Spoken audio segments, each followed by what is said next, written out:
Hello and welcome to the Absolute Beginner Guitar Lesson Series. My name is Oliver and today's lesson is lesson number 30. Before we get into it, I think there's something very important that I need to sort of help you to understand.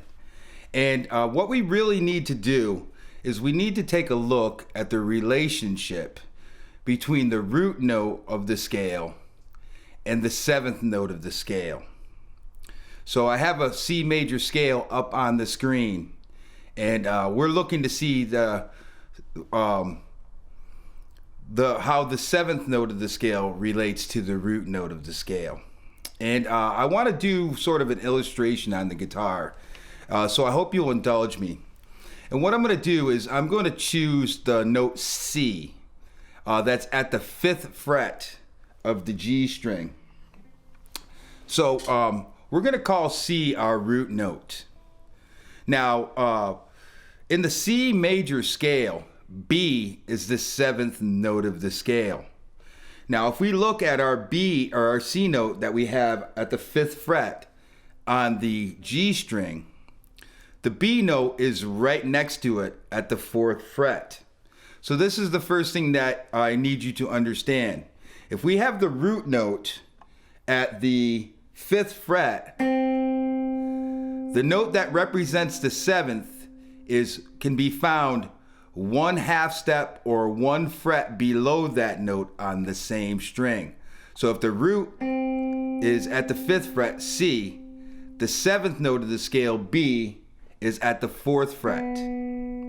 So that's the first thing I need you to get sort of into your head, is that from the root to the 7th note of the scale, we only need to go down 1/2 step or 1 fret to get that note.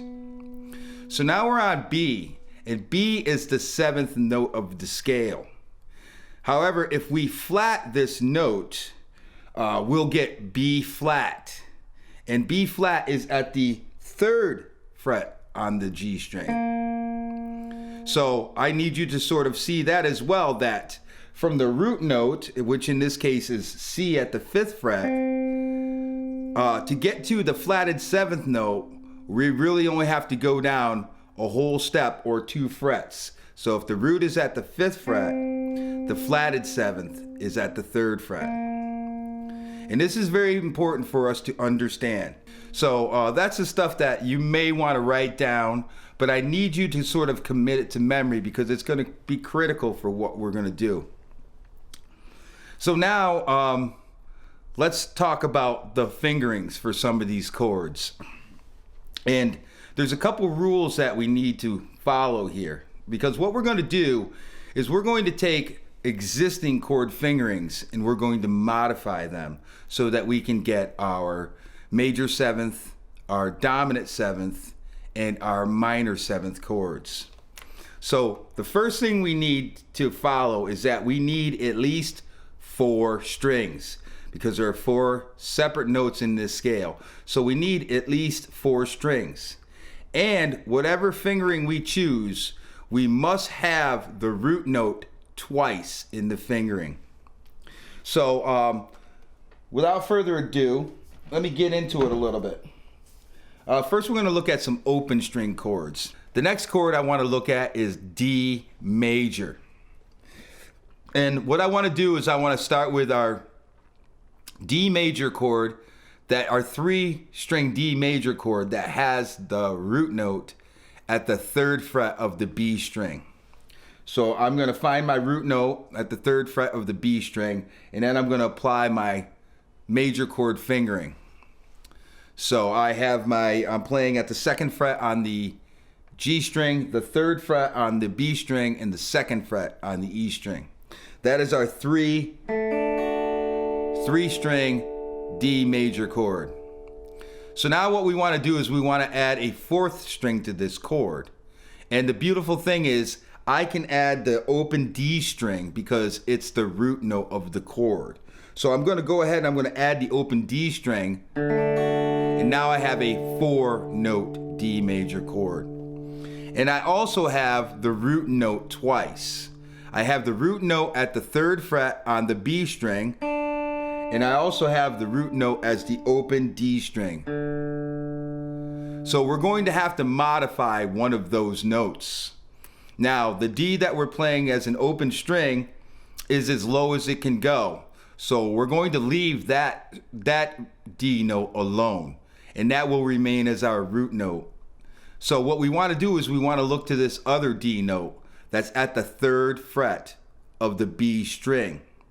So we have the major chord. If we want to go to the major 7th, we need to take that D note and we need to lower it by a half step or down 1 fret. Well, our D note is at the 3rd fret of the B string. So what we're going to need to do is we're going to need to play the note that's at the 2nd fret of the B string. So now we're going to be playing at the 2nd fret of the B string on all 3 of the G, B, and E strings. So I'm going to replace that with a bar. And I'm just going to bar across the 2nd fret on all 3 strings and add in the open D. And now we have our D major 7th chord. Again, we took our root note, which was at the 3rd fret. When we play with like that, we have the D major. When I take that note and I lower it by 1 fret, now we get the D major 7th chord. So now let's look at the dominant, D dominant 7th chord. So let's go back to where we started, which was our D major chord. To go from a major chord to a dominant 7th chord, we need to add the note that's the flatted 7. And the flatted 7 note is 2 frets below the root note on the same string. So we have our root note D at the 3rd fret. So what we want to do is we want to change that note from the D at the 3rd fret to the C at the 1st fret. So what happens is we're going to have to change our fingering a little. I'm going to take my index finger and I'm going to put that on the 1st fret of the B string. And then I'm going to take my middle and ring fingers and put them back to play those notes that we played with the D major chord. So I've only changed 1 note of the chord, even though my fingering has changed a bit.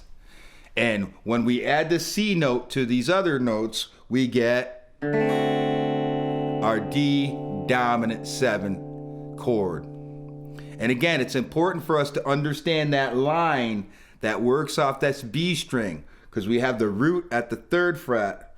When we take it to the 2nd fret, we get the 7th note, so we can get our major 7th chord. And when we take it to the 1st fret, it becomes the flatted 7th.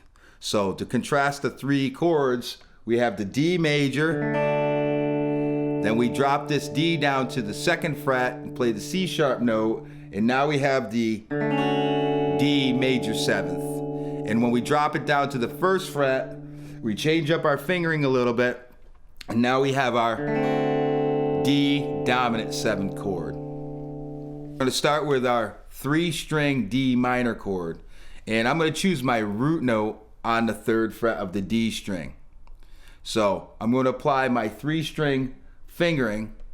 So we have our 1st fret of the E string, we have the root note at the 3rd fret of the B string, and then we have the A note, which is the 5th at the 2nd fret of the G string. So this is our D minor chord. And in order to turn this into a 4-note chord, we're going to do the same thing we did with the D major chord. So all we're going to do is we're going to add in this open D string. So now we have a 4-string D minor chord. We have the open D root note, and we have the root note at the 3rd fret on the B string. So we're going to need to change one of those. We're going to turn our attention to the D note that's at the 3rd fret on the B string. So we have the minor chord. If we want to go to the minor 7th chord, we need to add the note that's the flatted 7th. Now, as I explained before, the flatted 7th note is 2 frets below the root note. So the root note is at the 3rd fret. So what we need to do is we need to change this note to the C note at the 1st fret. So what that means is I'm going to be playing at the 1st fret on the E and B strings. So I'm going to go ahead and just bar those two together. And then I'm still playing at the 2nd fret on the G string. And I'm just going to reach up with my middle finger and play that note. And when we add our D string to it, we have our D minor 7 chord. Now the thing about this is the chord looks a lot different than the D minor chord. And what I think is really helps to do is to practice going from the D minor chord and seeing that root note at the 3rd fret. And then realizing, okay, we're going to drop that down by a fret. Everything else is going to stay the same. So literally my middle finger can stay where it is. And then I'm just going to bar across the 1st fret for the E and the B strings. And we have the D minor 7 chord. So put in your time, put in your work, and I hope to see you there. Peace.